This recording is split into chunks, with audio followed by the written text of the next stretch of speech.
Ed Bernstein Show. Now, here's Ed. Good afternoon. Joining us now is Adam Ganz. He's an experienced legal professional with a strong background in law. He's currently a candidate for district court judge. He's here to share his perspective on the legal system, his experience, and what he hopes to bring to the bench. Adam, welcome to the show. It's a pleasure to have you here. You're very involved in the legal system, and you have been. I mean, you've been an attorney for what, 30? Almost 30 years now. Yeah. 30 years, and, almost. But more importantly, you've had, and maybe you can explain what your job is, because people already call you judge, basically. Yes, and per the Nevada revised statutes, I'm actually defined as a judge. So I'm on the bench a couple days a week. Currently as the ADR and Discovery Commissioner. It's a full-time job, so we spend a couple days on the bench, but we also do a lot of stuff behind the scenes. And let's stop you right there. Okay. You're using terms now. Okay. ADR means what? ADR is the Alternative Dispute Resolution, and that is essentially the program that the court has to try to help resolve cases in a quicker manner so that it gets through the system a lot faster. So in practicality, how does that work? And when does a case come before you? Excellent. Every single civil case that's filed in the community gets evaluated by my office to determine whether it qualifies for the mandatory program of ADR, arbitration, mediation, and short trial program. So a lawsuit gets filed, and then your office makes a decision whether it goes into this alternative dispute resolution process. Correct. And what is the criteria that you use to decide those things? Well, for 20 plus years, it was a case that was under a value of $50,000. We recently testified up in the legislature and raised that to $100,000. So now a case has to be more probably than not worth more than $100,000 to exempt from the arbitration process. And that my office makes those decisions on those cases. And the goal of all of this is to expedite and the system, make it cheaper, get these cases resolved quicker? Absolutely, yeah. There's a mandatory time period of 1 year. Which is a short time for a case to actually go. And also you have a limited amount of discovery, and that process we'll talk about in just a second, because that's my other hat that I wear. But there's a limited amount of information that gets passed back and forth between the parties. It's a lot cheaper. The trials are controlled and also run by the community. So attorneys actually that I train within our system are on a list, and they get chosen for these cases. And the attorneys actually manage the discovery, they manage the hearings, they do everything out of their offices. No court time, no court expenses for these cases. Mm-hmm. And when you use the term discovery, what do you mean? So discovery, anytime that you file a lawsuit, from the time that you file the lawsuit to the time that you go to trial, there's that pre-trial process. And during that process, people exchange information back and forth. And discovery is what that's called. And I'm one of the two discovery commissioners here in Clark County. And we help navigate that process for people. We help decide disputes that may come up. For instance, if you have a deposition that you're in, or interrogatories, that some questions they might ask of you that you don't think are appropriate to be asked, you can object to those or file a motion for protective order. We hear all those things. Right. And I got to tell you, having dealt with this myself for too many years, and I really want to recall, oftentimes a case is won or lost right at that stage where you are, right at that making these decisions on what evidence can and cannot be brought into a case, and what kind of questions you can and cannot ask. There's no doubt about it. I think the percentage of civil cases that actually go to trial now is less than 1%. So that means that the majority of the cases are won during that discovery phase, and we handle the most complex discovery disputes within the community. There's no doubt about that. And how long have you been doing this? I've been doing it about 3 years now. Come June, it'll be 3 years. And you actually got an LLM in dispute resolution from Pepperdine. You went back to school to go do this, right? After 20 years, I settled down a little bit. I sold my practice, and I was going to retire or go into a mediation program or something else. I didn't know what I wanted to do necessarily. So I went back to school, got a LLM, a master's in law in dispute resolution, so that I can kind of transition from being an advocate for a client. As you know, you take on those clients, goals and ideals, and you try to promote those and argue for those. But I wanted to transition and back away a little bit and become a neutral, which is what a judge is, and they decide those things in a neutral capacity. Right, but as a dispute resolution also involves a degree of, I hate to use the word negotiating, Sure. but but just working with each side Oh, and trying absolutely. to come up with a resolution. I mean, to think out, and oftentimes thinking out of the box and Yes. getting things resolved. No doubt about that. And that program actually trains people to be hostage negotiators, believe it or not. It's the same type of training that you would have to try to de-escalate situations that you have with disputes. And yeah, I went through that training and really enjoyed it. Yeah, I mean, look, it's so important to get the emotion out of these things, and dealing with the emotion of the parties when they come before you. Oh, absolutely. Right? Yeah, there's no doubt about that. And well, I mean, because it's very important to them. I mean, this is their lives. And as a judge, I will remember that, knowing that I've represented. There are people out there that file lawsuits. They're real human beings, or corporations that are owned by real human beings. Mm-hmm. It's really important to make sure that you don't lose sight of that when you're on the bench. Yeah. So you've been doing this, look, been practicing law for almost 30 years. You have a lot of experience in civil litigation. Correct. Right. And what's different? What is civil litigation? So civil litigation is when, criminal, everybody kind of thinks of the court system as a criminal system where Right. somebody commits a crime and is going to be going to jail or something like that. This position I have is both a civil and criminal position, and I do have some criminal background. I was a justice of the peace pro tem for a while, and I sat and did criminal matters. But my main area has been in the civil arena, which is any time that somebody feels like they're harmed by somebody else. So it could be a breach of a contract, it could be somebody that's hurt, maybe they slipped and fell somewhere, anything of that nature, anything civil where money is being exchanged back and forth, essentially, or someone's rights are being exchanged back and forth. Maybe the government's not treating somebody fairly. There may be a new system that they need to implement, and somebody fights for that new implementation. So that's the civil system. And by the way, almost all those cases we talked about get put into that arbitration program. And back in the day, there was almost 60% of all the cases went into that arbitration program. It started reducing recently, and again, we increased that value to try to get more cases in there, because we were resolving 92% of all the cases in the program. So if we can get 60% of all civil cases filed and resolve 92% of them, we're doing a pretty good job to get things moving along through the court system, which everybody knows justice delayed is justice denied, right? I mean, if you can't get through the system for 5 years, it really makes it difficult to feel like the system's working for you. You were born in Las Vegas. Yes, sir. Right? Oh, no, I wasn't born here. I was born in New Jersey, but moved here when I was about 3 or 4 years so- old, 70s. Essentially, since you can remember, Yes, you lived of in course. Las Vegas. Yes. And you grew up here. You went Yes. to all your schooling here, right? Your Public schools, Your public school, lower school, middle school, Yeah. high Bonanza school. Bangle. Bonanza. Okay. Yeah. Yeah. Yeah. You've seen a lot of changes, and Oh, yeah. and even in the legal system. When I first started practicing law here, I think we had 10 district court Yeah. judges. How many do we have now? There's 32 civil criminal district court judges, and there's 24 over in the family court division. So 32 those are and all 24. district court in the same That's level. 56. Yes. Compared to the 10 that we Yes. had when just in when- Clark County. Yeah. Just in Clark County. Yeah, yeah. I mean, Yeah. it's really changed a lot. Oh yeah.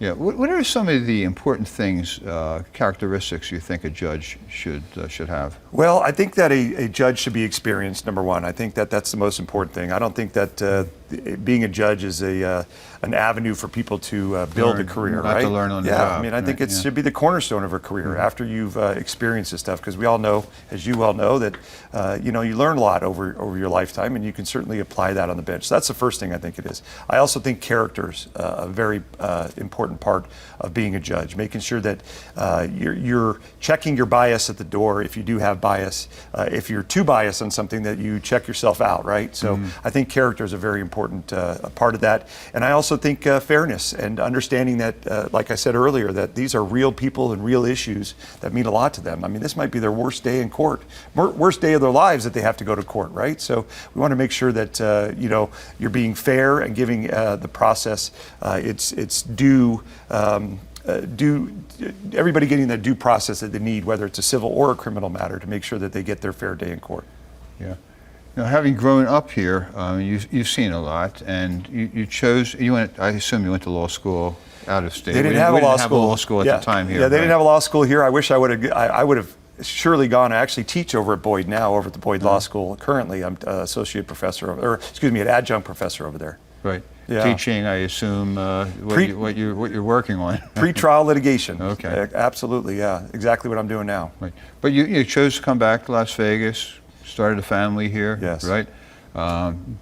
You have twins. I mean, I do. that's got to teach you negotiation skills right off the bat, right? Yes, or I do. mediation skills. I do. I love my Yeah. children. They're very close. They still live very close to us. And you're right. I mean, the funny thing about the LLM program I went to, you talk about de-escalating. Right. You use a lot of those skills in your everyday life still. Right. Yeah, It's yeah, not of not just stuff that you need in the courtroom. They had classes. One of my favorite classes was a class called Apology, Forgiveness, and Reconciliation. And I'll tell you, I use a lot of those skills on a daily basis. Yeah.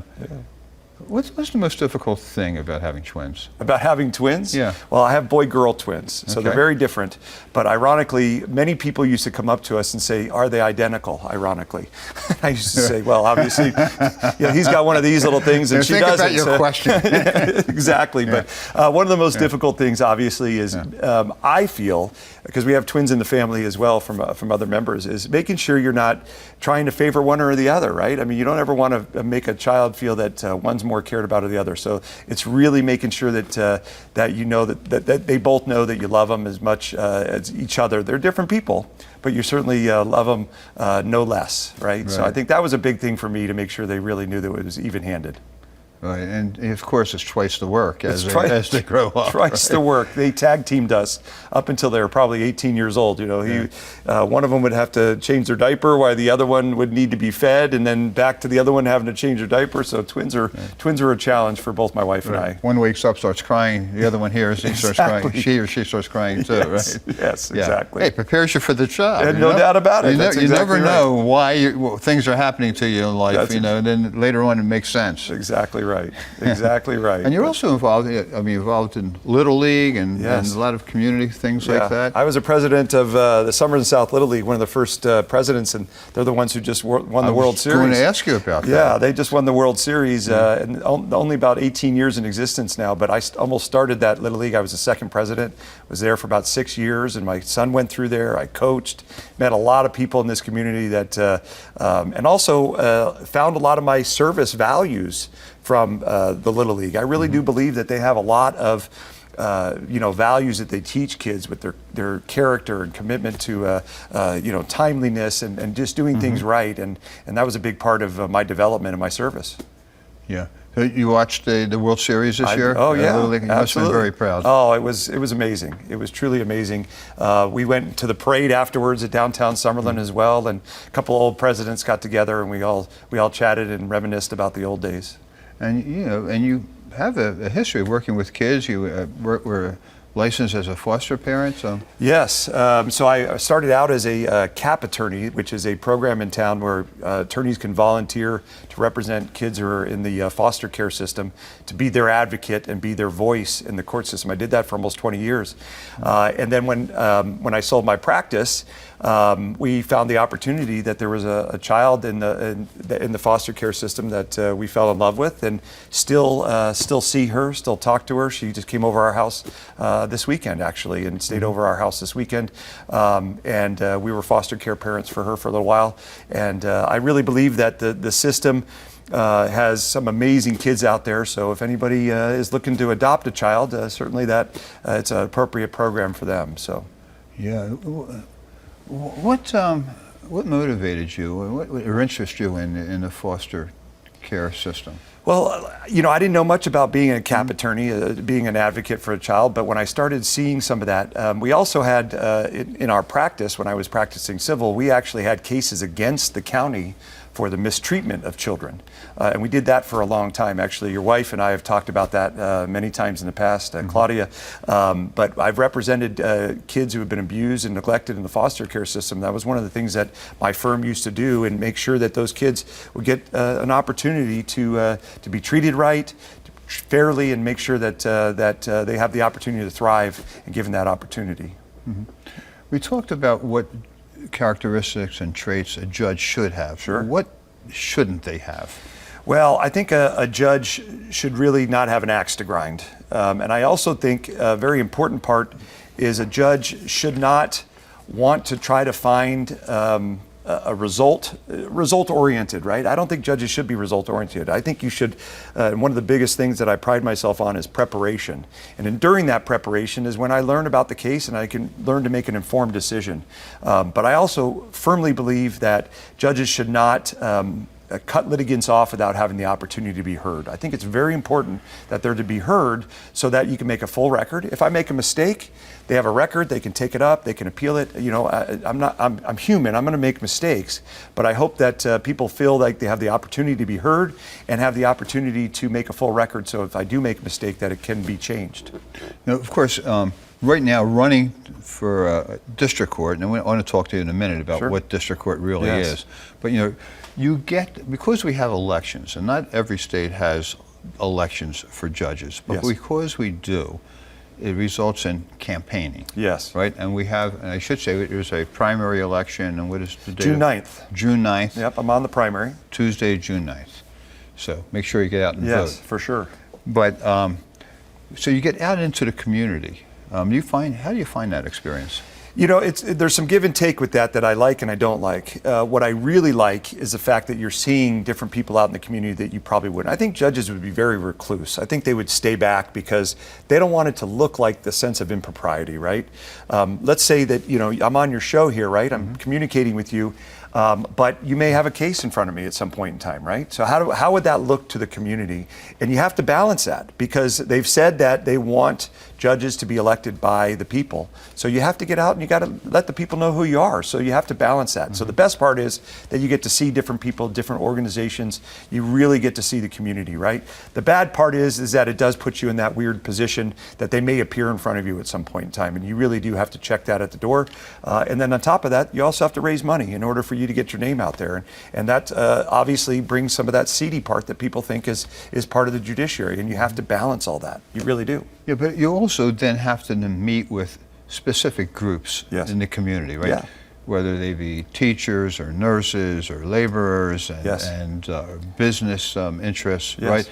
So, I mean, how does that work? Because when you're a judge, and you can't really give an opinion on something Yes. because a case may end up in front of you, right? So, unlike a candidate, let's say, running for a governor or president Yes. that can make, when I get elected, I'm going to do this or Yes. that. You can't really say that. No, you can't. And, you know, we do go through an endorsement process, and it's a very tasking process. Some of the interviews we go through are a couple-hour questionnaires you have to fill out, and then you go through an interview with a panel. I think the CLC, which is one of the biggest ones that does a lot of the unions, they will do with almost 20 or 30 people in a room where you go and speak. And the good thing is they get to vet some of the candidates. And you know, it's a sad dog that doesn't wag its own tail. I've gotten almost all the endorsements out there that have been given. I've been endorsed by the police. I've been endorsed by the fire department. Shelley Berkeley has endorsed me. Tick Sagerblum was on your show recently, and he endorsed me. A lot of the unions have done their process, haven't given their endorsements yet, but I haven't lost one yet. So I think it's a great process for them to do their due diligence, because you and I kind of talked about this a little bit before we got on. Not a lot of people vote in the primary. Amazingly, we all have this right to vote and want to change things, but only about 16 to 18% of the people are expected to vote in the primary this time around that can vote.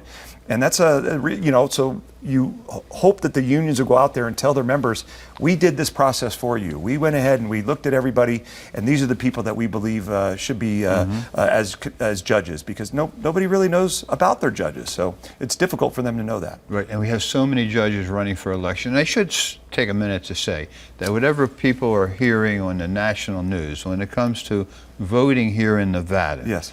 we still have mail-in ballots. Yes. We still have... As of today, yes. as of today. Things change on a daily basis with some of Right. the voting stuff. And early voting. Yes. And of course you can vote on election day. Yes. But voting really starts, what, a couple weeks before? Yeah, in mid-May. In mid-May, actually, you can do our early voting mid-May to third week of May.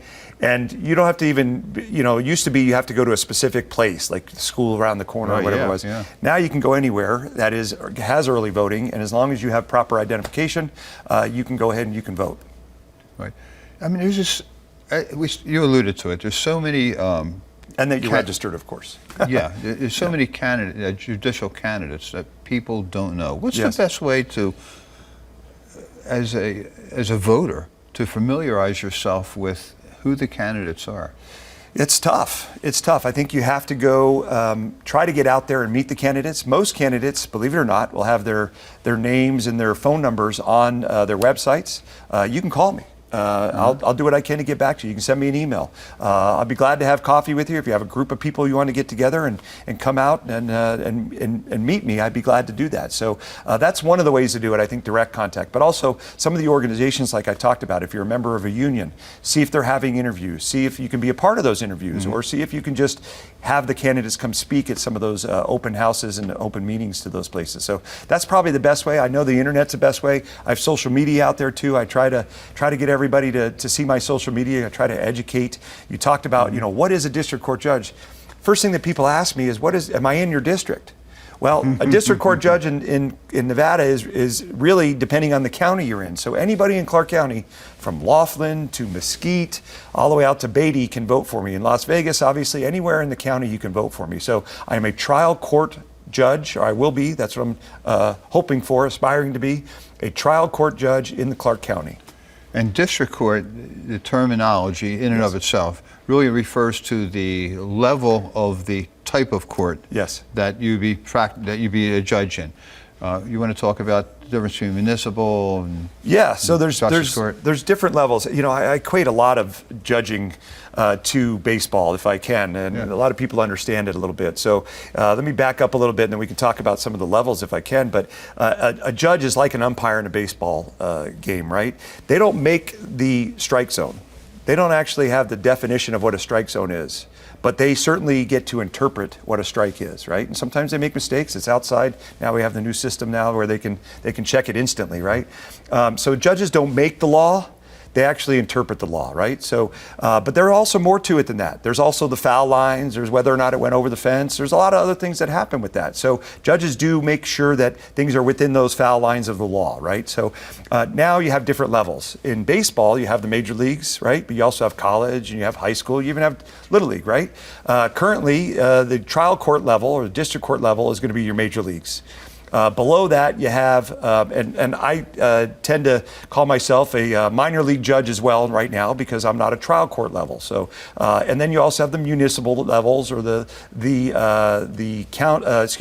city levels that are below those as well. But they also have their own purpose in their own areas. They don't have the whole county like a trial court does in the district court level. So hopefully that gives you some understanding of that. Yeah. But when you say refer to the major leagues, and by the way, I can see where that little league background has done well for you.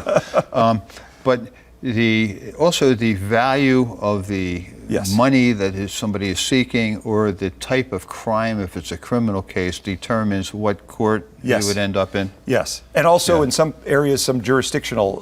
For instance, Henderson has their own municipal court judges, or justices of the peace, or even Logandale, for instance, or somewhere up there. So yes, there's different levels in money, and there's also different levels of area in some of those instances. Yes. Right. Like a felony for sure would end up in district court. Yes, absolutely. Right? Yes, they also do get some misdemeanors, but they mostly get the felony cases. Yes. Yeah, and all the complicated stuff that we read about in the paper. That's all in and the civil stuff is even more wide open. It's only things over $15,000. So that really is just about everything nowadays, over $15,000. Or there's other things that qualify as well, but for instance, like if it's a civil rights action or something of that nature, the money may not be the important stuff, but it may be the concept need to be changed, and that's what it also go to district court. Look, you talked about how successful we have been and how successful you are in mediating and resolving cases before they go to trial. Yes. But when they don't get resolved, they end up going to a trial. Yes. And they can go either to a what's known as a bench trial, or a jury trial, right? How important is it for a judge to have experience in jury trials? Well, I don't think it can be replaced. Personally, I've tried, as we said, only about 1% of those cases go to trial. I've been involved in about almost 75 jury trials in the civil arena, which is quite a bit of trials if you think about over a 20-year career. That's quite often. Some of them lasted a couple months. Right. So, I mean, you're getting some incredible experience there. But I think it's the most important thing is for a judge to be able to see that for a couple reasons. Number one is so you understand the process, right? And you can make those tough decisions in an instant and be able to make rulings on different evidentiary issues. But also so that you understand that the attorneys out there, you've been there before. You know what it's like when you're in the middle of a trial and you're working 20-hour days, and for some judges who have never been there before don't realize how difficult it is to make sure witnesses are on time and to keep things moving along, and also to understand the jury needs to keep things moving along so they don't get bored with the whole process. So I think it's extremely important that you have that experience. Yeah, and you have it, obviously, and I you're do. looking forward to now. One of the reasons I'm doing being the this, referee in that system. I'm going to be an umpire for sure. And one of the reasons I want to do it is because I just love to be in the court so much. I just love to be in the courtroom so much. I love the community of people, of the attorneys that are out there. I love meeting them, and I think that really keeps me keeps my brain going too as well. I think I like the brain food as well. You always wanted to be an attorney?